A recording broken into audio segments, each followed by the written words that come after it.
Today, I want to build the world's smallest FPV drone. And if I'm successful, I'm going to share with you how to build one yourself. I'm going to start with the Beta FPV Air 65. These are called 65mm drones because from motor post to motor post diagonally, they measure 65mm.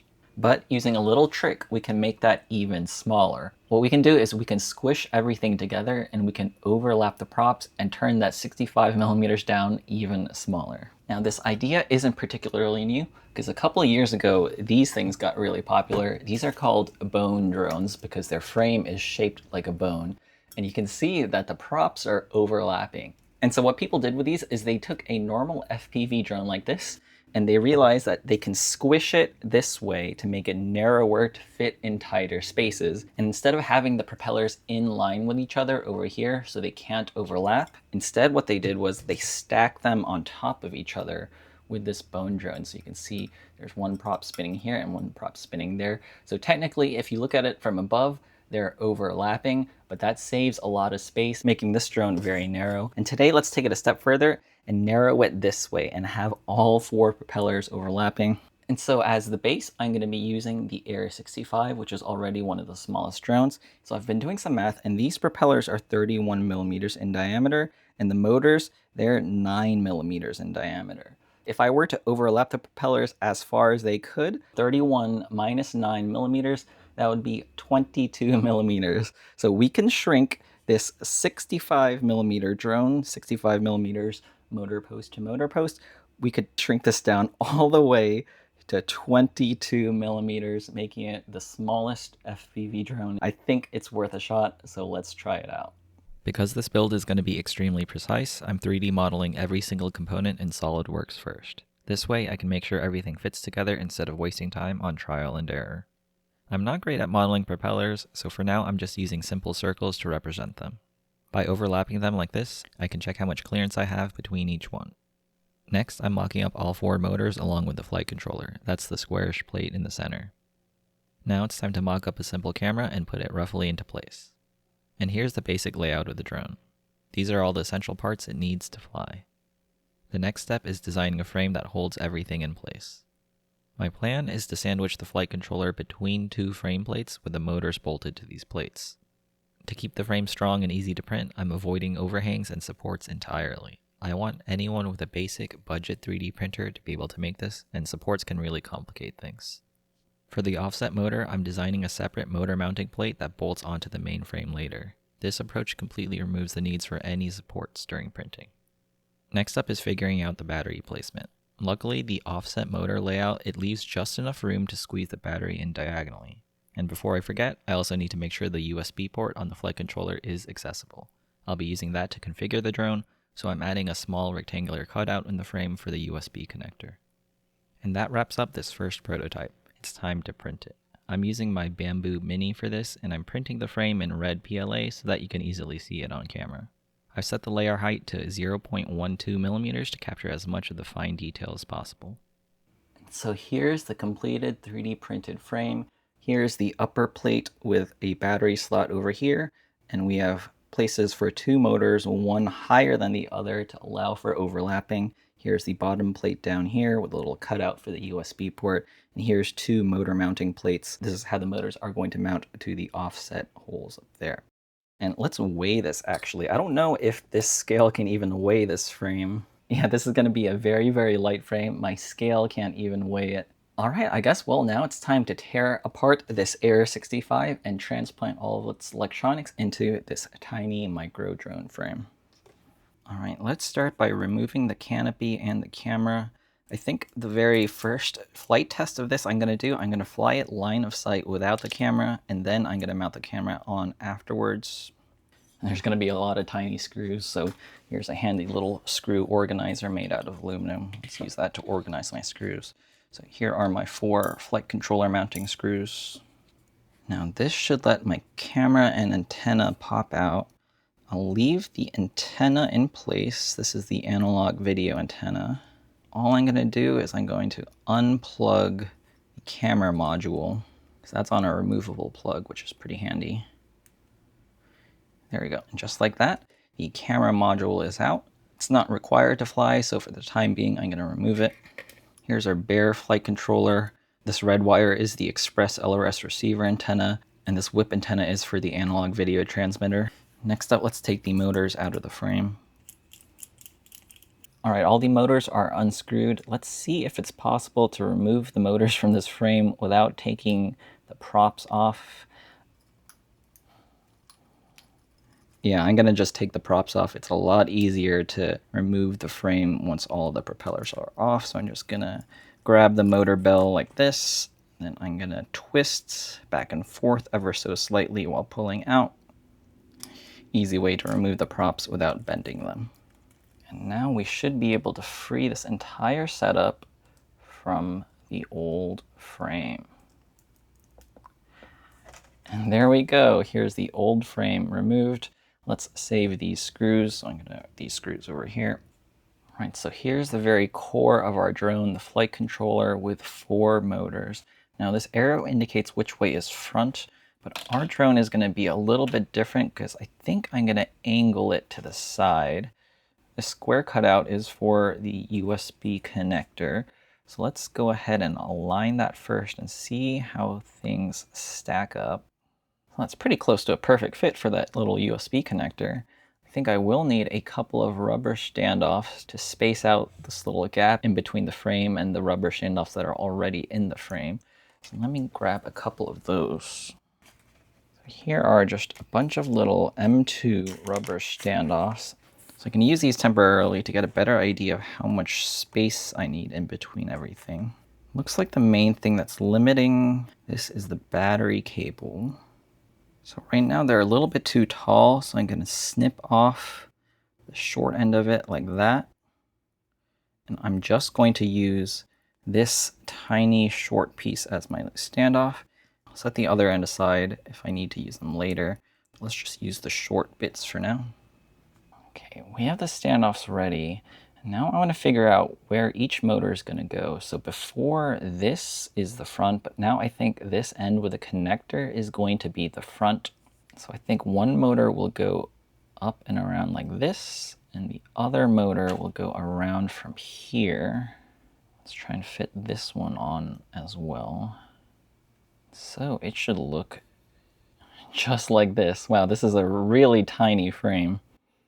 This video transmitter antenna is a little bit in the way, so I think I'll route it off to the side over here. The video transmitter antenna will hang off to the side, and the rest will go just like that. This thing is a little fiddly because it's so small, so I don't know how easy it is to see, but this is how it's going to go. So this motor here, this motor goes down here, this motor goes up here, and this motor goes down here. That's how it's going to mount. I think I can use the existing motor screws because I made my new frame the same thickness as the old frame. So I should be able to reuse these old motor screws. Now it's a matter of to see if I got the tolerances correct, and that's not correct. I need these screws to pass through these holes cleanly. So I think I'm going to have to break out my hand drill. Here's my little hand drill. And let's measure the diameter of the screws. I think it's 1.4 millimeters. These screws are so tiny I can barely even pick them up. Let's see if this pair of tweezers will help. Looks like they're 1.2 millimeters in diameter, so I'm going to find a drill bit that's about 1.2 millimeters. Hopefully I have one that's small. Oh, here's one that's exactly 1.2 millimeters. Perfect. Okay, and so I'm just going to drill out these 3 motor mounting holes so that the screws should be able to pass cleanly through it. If you have a properly calibrated 3D printer, you might not need to do this, but I don't think my Bamboo Mini is properly calibrated, so I'm just going to manually ream through these holes with this drill bit. That's one down.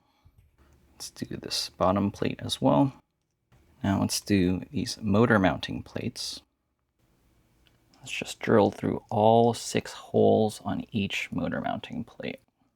Here's the cleaned up one on the left compared to the non-cleaned up one on the right. You can see that the holes are a little bit bigger. I definitely recommend a hand drill for this because you don't want to be drilling through your fingers on accident. And so this hand drill is a lot more easier to control than using a full-size electric drill. All right, that's all the holes drilled through. So I think the first step of this build is to assemble the two motors that aren't on the standoffs, because the screws for those motors will be on the inside going towards the flight controller. So we need to do those first before mounting these red plates that sandwich the flight controller. So we can see I have the main plate installed on the bottom here, and this motor here needs to mount right up into here. And now let's just bring this entire assembly out so I can access holes at the bottom here. I should be able to screw to. So the wires are coming out that bottom corner. Let me remember that. I'm going to start with just one screw. And that one screw is in and the motor is mostly held in place. It's pretty easy to put the other two screws in. All right, there's that motor installed. And so this bottom plate we can fit down right into there. Perfect. Next, I kind of want to tack this into place. So let me get my flathead screw assortment kit. I'm going to pick these M2 by 10 millimeter screws for now. I don't know if these are going to be the final screws I'm going to use. I just want to kind of tack this into place so it doesn't move around too much. Okay, there we have it. The bottom plate is screwed on with one motor and 4 M2 by 12 screws being screwed up through the flight controller with a small little like 2 millimeter rubber grommet that I cut from a full-size grommet. Now I can start working on this upper plate. It's going to mount like this. So the camera connector is up there. The tall end is going to mount right here like that. So the motor on this side is going to be this one. Let me move the video transmitter antenna even more out of the way. So again, I'm going to start off with just one screw. I have no idea if this will actually work, but in principle, I don't think there's anything particularly wrong with this setup. And so I think there's a pretty good shot of this working on its very first go. I'm not gonna lie, this is very fiddly. Like, you don't want to have shaky hands when doing this. Pretty nerve-wracking to try and align all these tiny little like M1.2 screws. Okay, I think I got it started, did I? No, I didn't. I got that one screw started, so now I'm safe to start doing the other screws as well. Okay, that motor's on. Now I need to place this over there, but I need to cut these grommets. There's just a little nub on the end of these from what I cut off earlier, so I'm just going to cut that nub off. I'm going to use the thick end of the grommets. I can thread the grommets onto each of the screws. Now I should be able to flip this plate on top and screw it into place. Oh, I'm getting excited. This is starting to look like a drone, a very unusual drone for sure, but it is starting to come together. This Express LRS antenna is like pointed straight at the circuit board, which I'm not a fan of. That could cause a short or something. So let me bend that. There you go. So the two motors that are closest to the flight controller that are in like plane with the upper and lower plates, I screwed those on first because there'd be no way to access the screws once these plates are on. So that's why I did those first. These other two motors that are offset higher, I designed these mounting plates so that I could screw the motors to the mounting plate first, and then I'm screwing the mounting plate to the frame from the top. Doing it this way makes it a lot easier to 3D print on a normal FDM style printer. If I was using like a resin printer or another like SLS printer, I wouldn't need to do this. I can already use the motor screws to mount the motors, but I need to supply my own screws to mount this mounting plate to the frame. Here they are, some really, really tiny screws here, glasses and watch screws. A whole ton of these tiny, tiny screws. I'm gonna pick these. These ones look like they're a good size. Yeah, these ones should do just fine.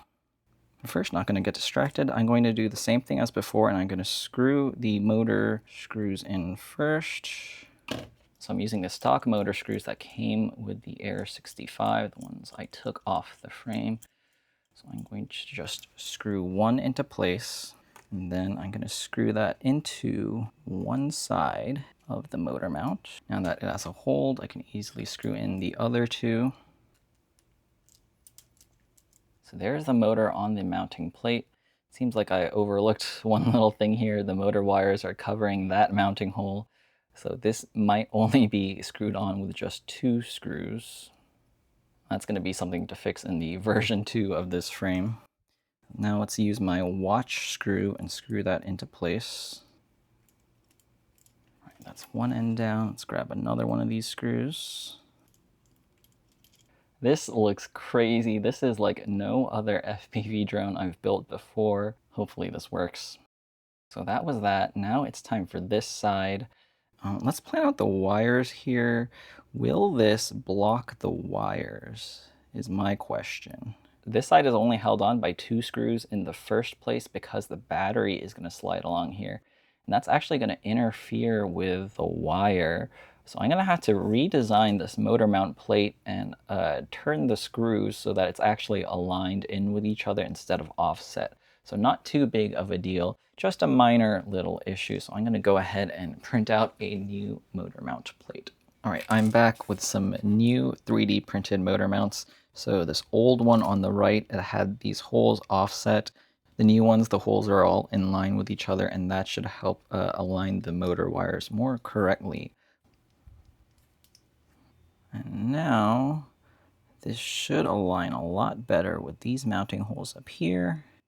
It does, except the screw heads kind of interfere with the posts. So I think I'm gonna trim off the very edge of these.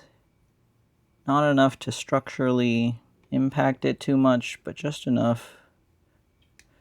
Yeah, that should do it. I'll use 2 more of these screws to screw it in. What is this? This is the moment where I'm like, what am I building here?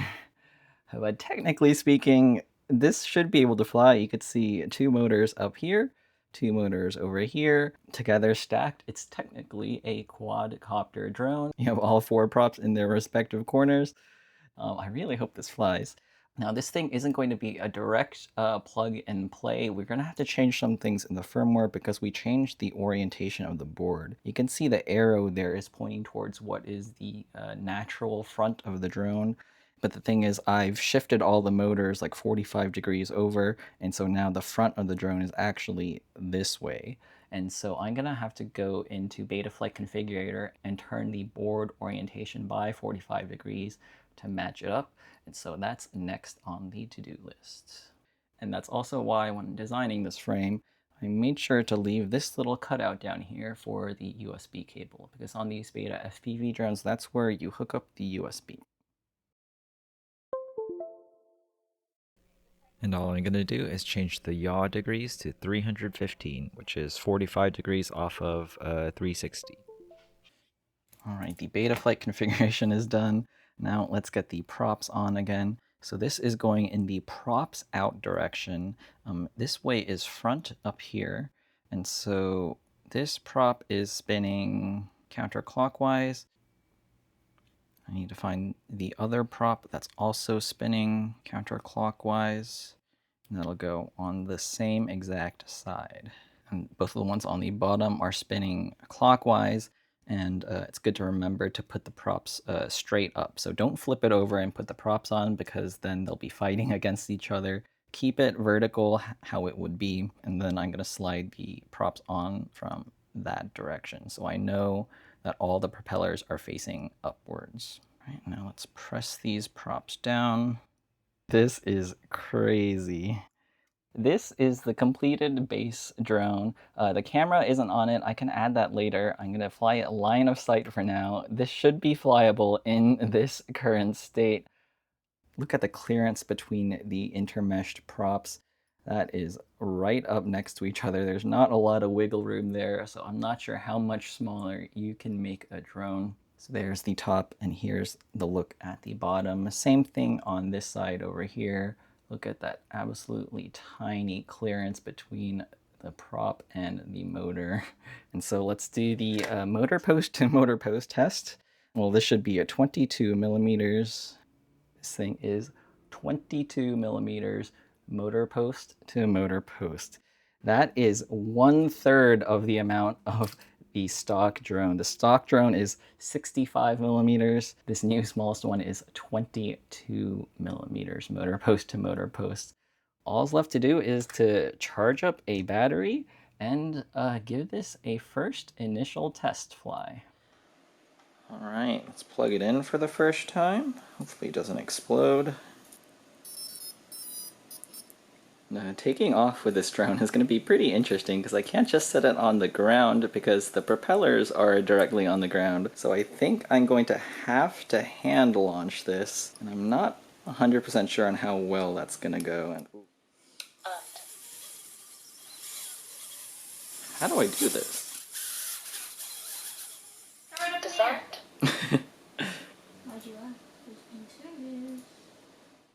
Okay, that didn't work. My motor orders and direction, they're definitely not correct. So let's go ahead and fix that in Betaflight Configurator.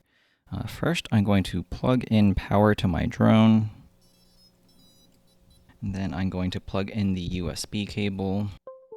Okay, and now even though we're not really using our video transmitter right now, I'm going to make sure that it's set to 25 power.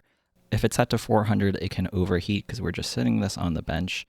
And if you do have a fan to cool your drone, that would also be a good idea. Now let's go over to the motors page. And here we can set the motor order and direction. So let's go through motor order wizard. So we're going to do reorder motors. I understand the risks. And I'm going to hit start. Well, that should be correct. So let's go over straight to motors. Let's do motor direction. I understand the risks. And let's do the wizard. So let's spin up all of the motors. Motor number 1 is spinning the wrong way. 3 is spinning the wrong way. Motor number 4 is spinning the wrong way. They're all spinning backwards. Okay, that explains why it wasn't flying. They should all be spinning the correct direction now.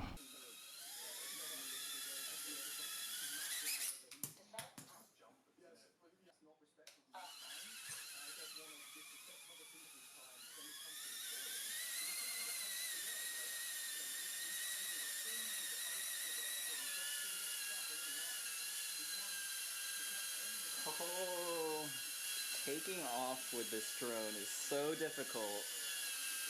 I think that's the secret. There we go. It is flying. A 22 millimeter tiny whoop.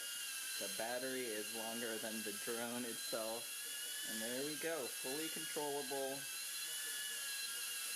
Side to side, forward to back. And we can, of course, yaw. I consider that a success. Awesome.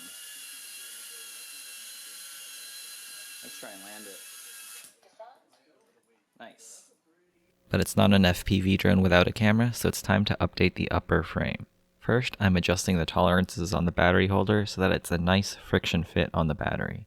With the original design, I had to tape it into place, but with this updated design, it should fit snugly around the lava packs. Next, it's time for the camera mount. I'm going to be reusing the clamping mount from the Air 65, so all I need is just a little arm coming out of the frame for the clamp to hold on to. And there it is, the updated frame. Now I'm taking the Air 65 camera I set aside earlier and trimming off the extra bits that I don't need. All I want is the little collar and screw that clamps around the camera lens. I 3D printed the updated version of the top plate, so now it's time to install it on the drone along with the camera. To put the camera on, unscrew the collar, slide it over the frame, and screw it back together. And the world's smallest FPV drone is finally complete. With the Lava 300 packs, it's a little on the long side, so I ordered some Lava 260 packs, which are about 10 millimeters shorter. With the Lava 300, it weighs just 25 grams. And it's so small that it fits in a Pringles can. Now it's time to take it out to the park for some flight tests.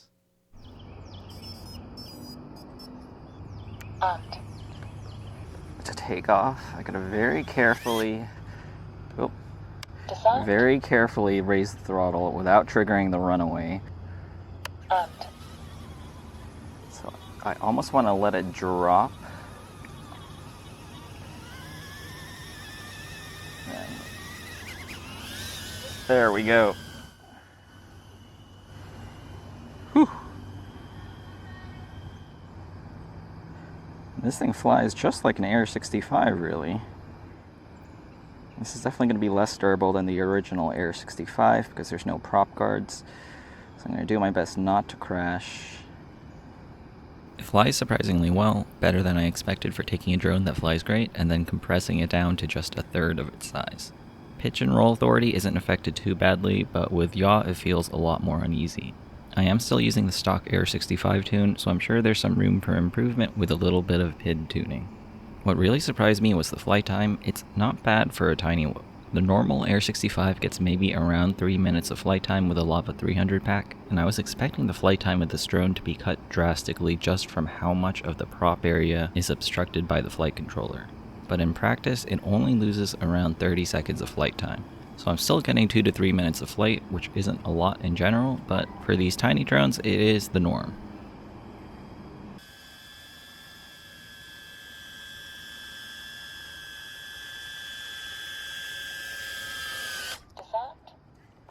There we go, easy. That flight was with the Lava 300, now let's try the Lava 260. I just got these in from Amazon this morning, and they are a lot shorter. So there's the Lava 260, here's the Lava 300. And so if all we care about is size, the 260s are definitely the way to go. This drone is absolutely tiny, look at that. But the flight time is also going to be reduced. Let's see how short the flight times are with this. Very gentle takeoff again. I'm going to release it with my thumb carefully and let it naturally take off. There we go. I will say doing this with goggles is going to be almost impossible. So this might only be viable with a monitor like this so that I can take off in line of sight and then switch over to FPV view like what I'm doing right now. If you do only have goggles, I'm not quite sure how you'd take off with this drone. Maybe someone clever can come up with a 3D printed like launch pad or something that the drone can slide off of. That would be pretty cool. But for now, I'm happy just flying it with a monitor. Low battery warning already at just 1 minute and 40 seconds in. That's the trade-off of going for the lower 260 pack. Or it's maybe because I haven't broken them in. This is literally their first flight. I just got them in from Amazon this morning and I charged them up for the first time. And some batteries... Oh, hello, squirrel. Hello. Some batteries need a bit of a warm-up period where you have to cycle them a couple times for them to really come to life. So that could be true with this battery as well. So overall, a very interesting drone project. Just 22mm motor post to motor post, taking up a lot less room than the stock 65mm drone. With the small size though, there's a lot of trade-offs like less flight time, less protection for the props, handling, and just taking off.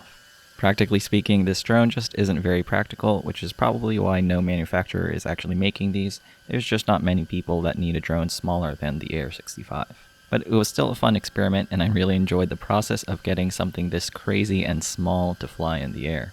If you want to build one of these yourself, I'll be posting the 3D models for free. Links to all the parts I used will also be in the description below. And if you've enjoyed this video, I'd really appreciate it if you could subscribe to my YouTube channel. Thanks for watching, and if you want to learn how to build more drones, check out some of my other build videos.